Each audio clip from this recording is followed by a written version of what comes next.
शनिदेव महाराज को नवग्रहों में सर्वश्रेष्ठ स्थान प्राप्त है। शनिदेव महाराज एक ऐसे ग्रह हैं जो व्यक्ति को अर्श से फर्श और फर्श से अर्श पर बैठा देते हैं। अगर आपको भी शनिदेव महाराज की कृपा चाहिए तो इस कथा को अंत तक सुनिएगा और मेरे इस चैनल को लाइक, शेयर एंड सब्सक्राइब करिएगा। एक समय सूर्य देव जब गर्भाधान के लिए अपनी पत्नी छाया के समीप गए तो छाया ने सूर्य के प्रचंड तेज से भयभीत होकर अपनी आंखें बंद कर ली थी। कालांतर में छाया के गर्भ से शनिदेव का जन्म हुआ। शनि के काले रंग को देखकर सूर्य ने अपनी पत्नी छाया पर यह आरोप लगाया कि शनि मेरा पुत्र नहीं है। तभी से शनि अपने पिता सूर्य से शत्रुता रखने लगे। ग्रंथों के अनुसार शनिदेव कश्यप गोत्रीय हैं तथा सौराष्ट्र उनका जन्म स्थल माना जाता है। शनिदेव ने अनेक वर्षों तक भूखे प्यासे रहकर शिव आराधना की तथा घोर तपस्या से अपनी देह को दुग्ध का कर लिया था। तब शनिदेव की भक्ति से प्रसन्न होकर शिवजी ने शनिदेव से वरदान मांगने को कहा था। शनिदेव ने प्रार्थना की, युगों युगों से मेरी माँ छाया की पराजय होती रही है। उसे मेरे पिता सूर्य द्वारा बहुत अपमानित तथा प्रताड़ित किया गया है। इसलिए मेरी माता की इच्छा है कि मैं अपने पिता से भी ज्यादा शक्तिशाली बनूं। तब भगवान शिव ने उन्हें वरदान देते हुए कहा कि नवग्रहों में तुम्हारा स्थान सर्वश्रेष्ठ होगा। तुम पृथ्वी लोक के न्यायाधीश व दंडाधिकारी रहोगे। साधारण मानव तो क्या, देवता, असुर, सिद्ध, विद्याधर और नाग भी तुम्हारे नाम से भयभीत होंगे। जन सामान्य में फैली मान्यता के अनुसार नवग्रह परिवार में सूर्य राजा व शनिदेव भृत्य हैं। लेकिन महर्षि कश्यप ने शनि स्रोत के एक मंत्र में सूर्य पुत्र शनिदेव को महाबली और ग्रहों का राजा कहा है। प्राचीन ग्रंथों के अनुसार शनिदेव ने शिव भगवान की भक्ति व तपस्या से नवग्रहों में सर्वश्रेष्ठ स्थान प्राप्त किया है। शिव जी ने यह भी वरदान दिया कि हे शनि, नवग्रहों में तुम्हारा विशेष स्थान और सम्मान होगा। तुम्हारे न्याय से तीनों लोकों में कोई भी नहीं बचेगा। तुम सभी जीवों के कर्मों को देखते हुए न्याय करोगे।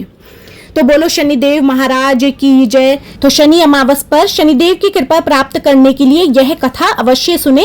अभी कन्या कथा। एक गांव में एक गरीब ब्राह्मण परिवार था। उस परिवार में पति पत्नी के अलावा एक पुत्री भी थी। वह पुत्री धीरे धीरे बड़ी होने लगी। उस पुत्री में समय और बढ़ती उम्र के साथ सभी स्त्रियोचित गुणों का विकास हो रहा था। वह लड़की सुंदर, संस्कारवान व गुणवान थी, किंतु गरीब होने के कारण उसका विवाह नहीं हो पा रहा था। एक दिन उस ब्राह्मण के घर पर साधु महाराज पधारे। वो उस कन्या के सेवा भाव से काफी प्रसन्न हुए। कन्या को लंबी आयु का आशीर्वाद देते हुए साधु ने कहा कि इस कन्या की हथेली में विवाह योग्य रेखा नहीं है। तब ब्राह्मण दंपति ने साधु से उपाय पूछा कि कन्या ऐसा क्या करे कि उसके हाथ में विवाह योग बन जाए।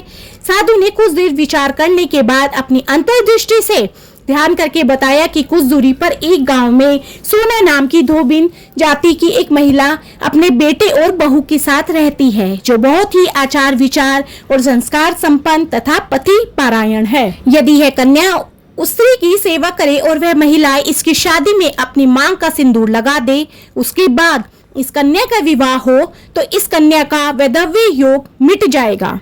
साधु ने यह भी बताया कि वह महिला कहीं आती जाती नहीं है। यह बात सुनकर ब्राह्मणी ने अपनी बेटी से धोबिन की सेवा करने की बात कही।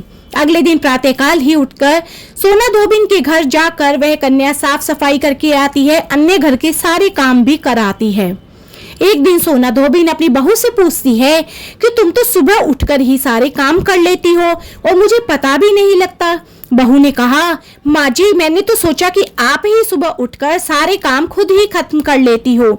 मैं तो देर से उठती हूँ। इस पर दोनों सास बहू निगरानी करने लगी कि कौन है जो सुबह ही घर का सारा काम करके चला जाता है। कई दिन के बाद धोबिन ने देखा कि एक कन्या मुंह अंधेरे घर में आती है और सारे काम करने के बाद चली जाती है। जब इस बार वह लड़की जाने लगी तो सोना धोबिन ने उससे पूछा कि तुम कौन हो जो कि चुपचाप आ करके मेरे घर की चाकरी करके चली जाती हो और कुछ बोलती भी नहीं हो। तब कन्या ने साधु द्वारा कही गई सारी बात बताई। सोना धोबिन पति पारायण थी, उसमें तेज था, वह तैयार हो गई। सोना धोबिन के पति थोड़ा अस्वस्थ रहते थे। उसने अपने बहू से अपने लौट आने तक घर पर ही रहने को कहा और यह भी कहा कि अगर मेरे पीछे से किसी की मृत्यु हो जाती है तो उसका दाह संस्कार ना किया जाए। सोना धोबिन अब उस कन्या के साथ चली जाती है और उसके विवाह में अपनी मांग का सिंदूर लगा देती है। जैसे ही वह अपनी मांग का सिंदूर उस कन्या की मांग में लगाती है तो उधर उसका पति मर जाता है। सोना धोबिन को इस बात का पता लग जाता है। वह घर से बिना जल के ही चलती है, यह सोचकर कि रास्ते में कहीं पीपल का पेड़ मिलेगा तो उसे भंवरी देकर और उसकी परिक्रमा करके ही जल ग्रहण करेगी।